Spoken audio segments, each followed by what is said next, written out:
ان میں سے سب سے پہلی دعا مسند احمد میں ہے، حدیث نمبر 15461، اور یہی حدیث پھر السلسلہ الصحیحہ میں بھی ہے، حدیث نمبر 2847،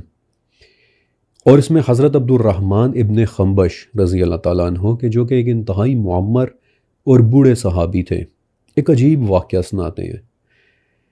کہتے ہیں کہ ایک رات مختلف قسموں کے بھیانک شیاطین اور جنات گھاٹیوں سے نکل کر اور پہاڑوں سے اتر کر نبی کریم صلی اللہ علیہ وآلہ وسلم کی طرف آنے لگے، اور ان کا ارادہ معاذ اللہ آپ کو نقصان پہنچانے کا تھا، اس حد تک کہ ان میں سے ایک شیطان ایسا بھی تھا کہ جس کے ہاتھ میں آگ کا ایک عجیب شعلہ تھا کہ جسے وہ نبی کریم صلی اللہ علیہ وآلہ وسلم کے مبارک چہرے پر پھینک دینا چاہتا تھا کہ اسی وقت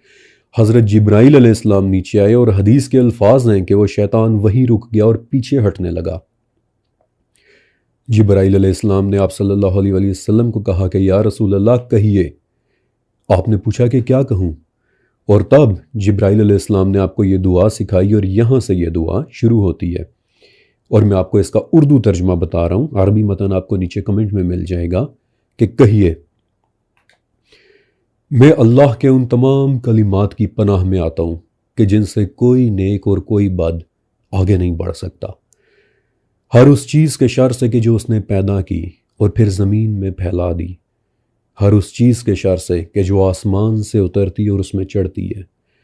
ہر اس برائی کے شر سے کہ جو زمین میں پیدا ہوتی اور اس سے نکلتی ہے۔ میں پناہ مانگتا ہوں